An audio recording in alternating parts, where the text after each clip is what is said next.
EVMs, is also in charge of West Bengal. He visited in January and December.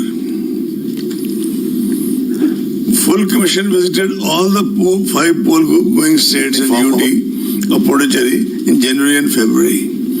We started with Assam, then came to West Bengal.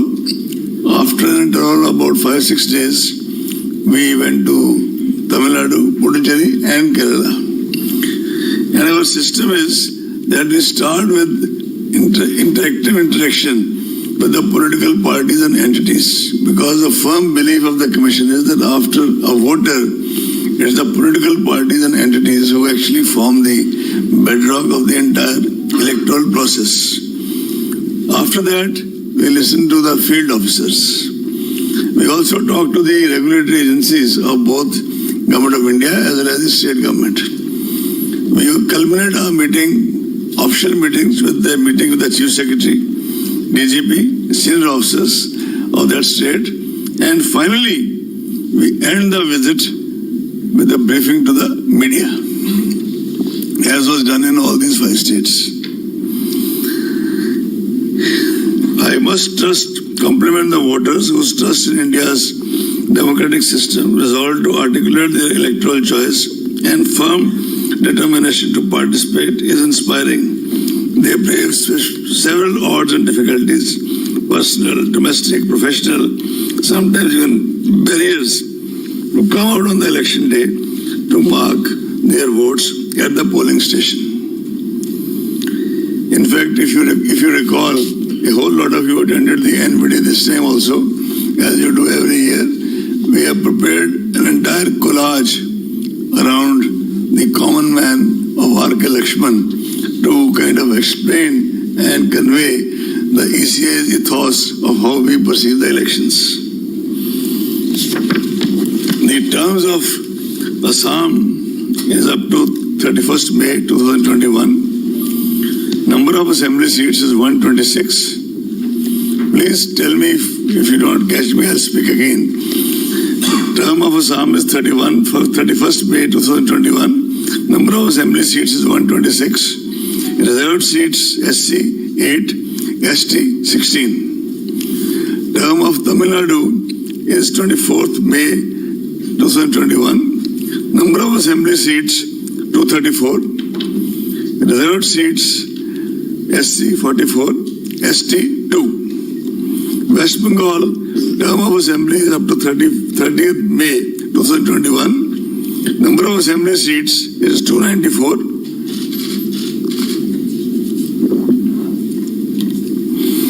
SC seats are 68. ST seats are 16. Kerala, the term is up to 1st June. Number of assembly seats is 140. Reserved seats are 14 and for SC and 2 for ST. Puducherry, the term is up to 8 June. Number of assembly seats is 30. Reserved seats SC 5, ST nil. A total of 824 assembly constituencies shall be going for polls during these elections. 18.68 crore electors will cast vote at 2.7 lakh polling stations in these states and UT of Puducherry. More than 3 lakh service vote electors will be availing the facility of electronic transmitted postal ballot system, that is ATPBS. The special summary revision was held with respect to 1/1/21 as a qualifying date, and the electoral roll published in January 2021 itself. Because we have reduced due to COVID, we used to have a polling station with maximum 1,500. Now we have made the qualifying thing to be 1,000. We have also ensured that all polling stations are on the ground floor. That is completely non-negotiable. So Assam, the polling stations in 2016 were 24,890. 2021, 33,530. Percentage increase in polling stations 34.71. Tamil Nadu, we had 66,007 polling stations. Number of polling stations in 2021 are 88,936. Percentage increases 34.73%. West Bengal, it was 77,413 in 16 and 1,01,916 now. The percentage increases 31.65%. Sorry? 1,01,916 and the percentage increase is 31.65%. Is it okay? Kerala, we had 21,498. Now we have 40,771. The percentage increase is 89.65 because the population is so dense. The density of population is so much. Puducherry is 930. Number of polling stations now is 1559. The increase is 67.63%. Why, my friends, I am trying to mention this is that this also means that much more polling personnel, that much more security personnel, because the norms for the polling personnel and the security personnel remain the same. And although we try that, our CEOs try that the auxiliary polling stations, as we call them, are near the original polling stations so that we can kind of optimize on the utilization of manpower. You are all aware that after taking the inputs from several stakeholders, Commission had issued a set of guidelines for COVID in the context of COVID on 22nd August 2020. The inputs were taken from political parties as well as from our CEOs of all the states and UTs. We also mentioned in that whereas these guidelines are generally as per the NDMA guidelines and issued by Ministry of Home, but at the same time, as is mentioned in the MHA guidelines also, the states can make local variations and local changes, keeping in view their own milieu. However, this is the paradigm. We keep coordinating with the Ministry of Health and keep a very close watch on the health situation in the poll-bound states. The rollout of vaccination program has further contributed to a much more positive environment as compared to earlier, and probably is gradually boosting the confidence of people for coming elections. I am glad to report to you that on the recommendations of the Commission, Health Ministry has already declared all our poll officials as frontline workers for vaccination. And the Commission has taken a conscious decision that after all our frontline workers are vaccinated, then only in the headquarters it will start from the, let's say from the MTS, the helpers, and the Commission will get vaccinated in the end and not in the beginning. Elections by definition involve large gatherings of people at various stages of electoral activity, whether it is nomination or campaigning. It is of paramount importance, therefore, to mitigate the likely health impact and reduce chances of transmission among the people. Several steps have been taken to address the issues. You are aware of most of them, but I'll still report. On 22nd October 29, as you are aware, on the recommendation of the Commission, the concept of absentee voters was introduced. Postal ballot facility had been extended as an option. I repeat, as an option to senior citizens aged 80 years and above, persons with benchmark disability flagged in the electoral roll, and electors occupied or employed in essential services. For example, metros, all these things which the local CEO identifies in close coordination with the DEC of that area, and those notifications accordingly made. Nodal health officers are also appointed at the state district levels to ensure all related arrangements and preventive measures during the entire electoral process. A separate SOP is there for the COVID-19 patients, suspects, quarantined for their voting. That has already been issued by the Commission. Polling time has been uniformly increased. It was done in Bihar also. Again, also it's being repeated by 1 hour. And the decision is taken by the local CEO in close consultation with the DEC concerned. Several processes and procedures have been made available online in order to minimize person-to-person contact and prevent congregation of large number of people. But that doesn't mean that those people cannot exercise cannot adopt offline procedure for those things. The number of persons accompanying a candidate for submission of nomination has been restricted to 2. And the number of vehicles is also restricted to 2. Candidates later on can also seek electoral certification digitally, besides filling the nomination form and affidavit online, and the printout submitted to the RO. But as I said, these rights can be accessed offline also. Security money can also be deposited on the online board. Door-to-door campaigning has been restricted to 5 persons, including the candidate. Road shows are allowed, subject to the convoy being broken after every 5 vehicles. Ultimately, it is for the district magistrates, called collectors, called deputy commissioners, and their police counterparts, SPs, deputy commissioners, IGs, who have to kind of finally take a view from situation to situation. But as I said, broad guidelines are there. DOs shall identify, which they have already done, the available grounds for the meetings.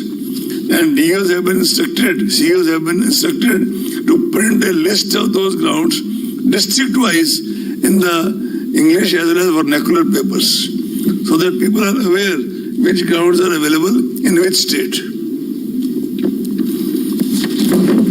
To the best of my knowledge, the CEOs have started doing it in their respective states. Otherwise, now that the announcement is made today, they'll do it in the next 2-3 days.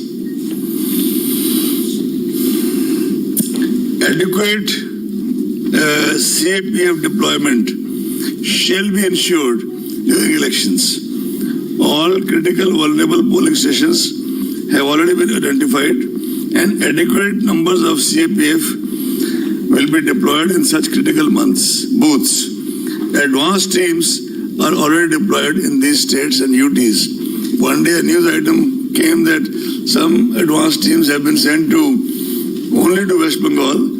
Then we released a press release that they were in fact sent on the very day to all the 5 states. So it was not that the teams were sent only to West Bengal. So I don't know where it came from. In any case, you are aware that to ensure optimum use of CAPF, because wherever we go, we are told that the state administration, and this is uniformly said by the local representatives, that the state police, they do their own bit and they do not let the CPF go to the critical stations, etc. So we issued a circular dated 8th February 2021, which is already in the knowledge of all of you practically. But I'll Shefali ji request her that it should also be separately loaded on the website so that everybody can see it. That circular says that now there will be a committee comprising of CEO, State Police Nodal Officer, and State CAPF Coordinator to jointly work out the election security plan and ensure randomization of the security personnel. Force deployment plans of states and UTs shall be vetted by special general and police observers. For district deployment plans, both general and police observers will approve it. This will help in optimal and far more impartial use of CPFs in area domination, especially in the vulnerable areas and communities. Besides this, all other aspects of security management, including webcasting, CCTV footage, coverage, and videography, will be put in place.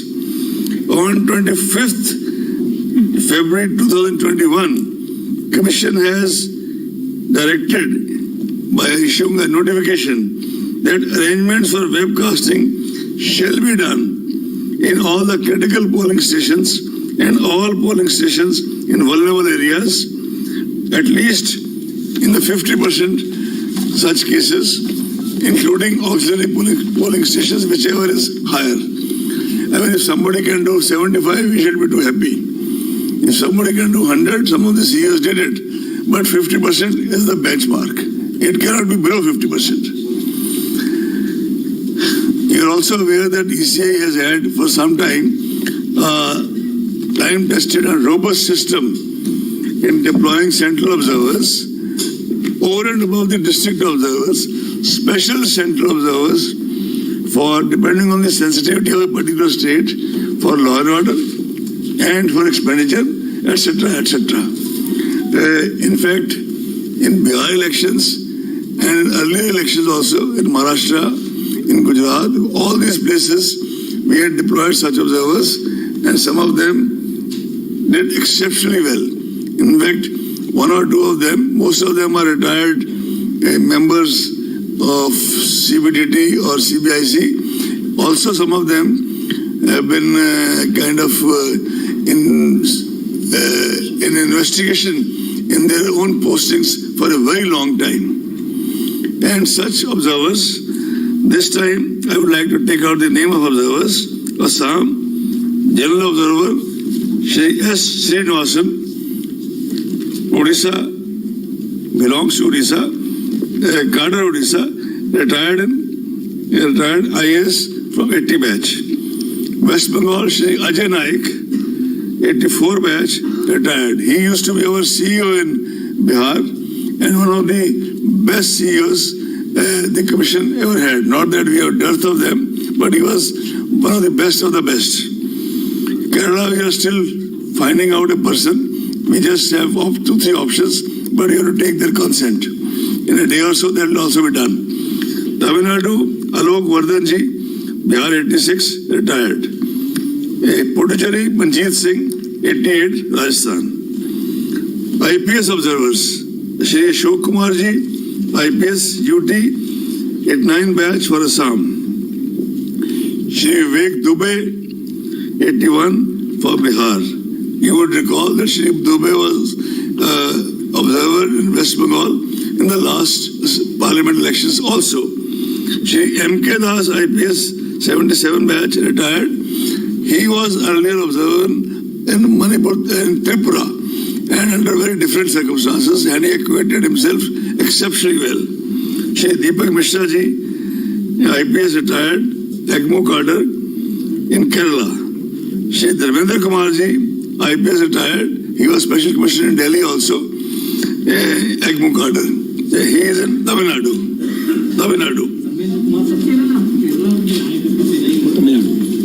Shri Dharmendra Kumar is from Tamil Nadu. Kerala, I am telling you. Kerala, Shri Deepak Mishra. IPS retired from 84 EGMO. Sir, M.K. Das ji, No. M.K. Das is West Bengal.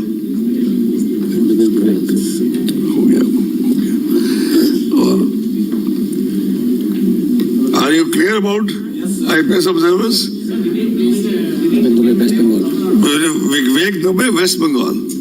In fact, for West Bengal, we are having 2 special police observers. Shri Vivek Dubey, who was the special police observer in West Bengal during Lok Sabha.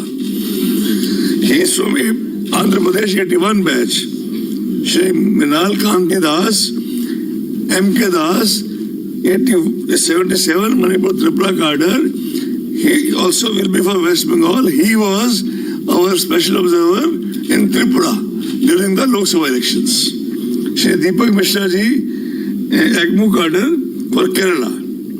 And Shri Dharmendra Kumar ji, ECMO cadre for Tamil Nadu.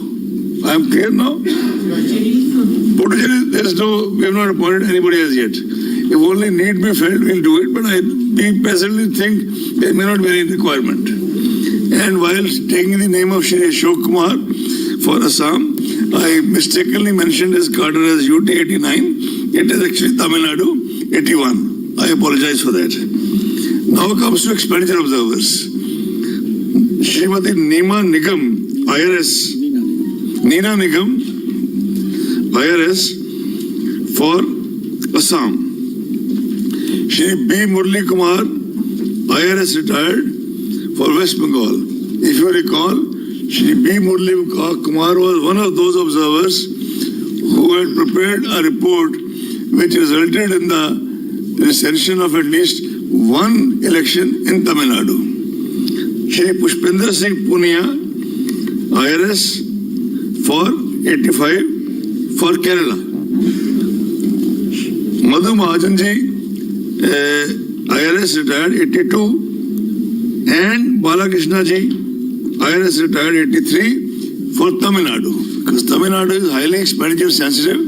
And by the way, Balakrishna ji was also one of those officers when he was in investigations during his service who had prepared another report on Tamil Nadu which resulted in the recension of one election. And these officers were there in Maharashtra also, they were earlier in Gujarat also, they were earlier in Bihar also. And Balakrishna ji, and we also conferred the National Voters Day Award on Madhu Mahajan ji. Am I clear? Yeah.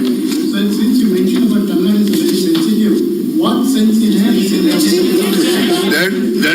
That is going to be a part of your questions. We'll keep the questions later. Let's finish his statement first. No.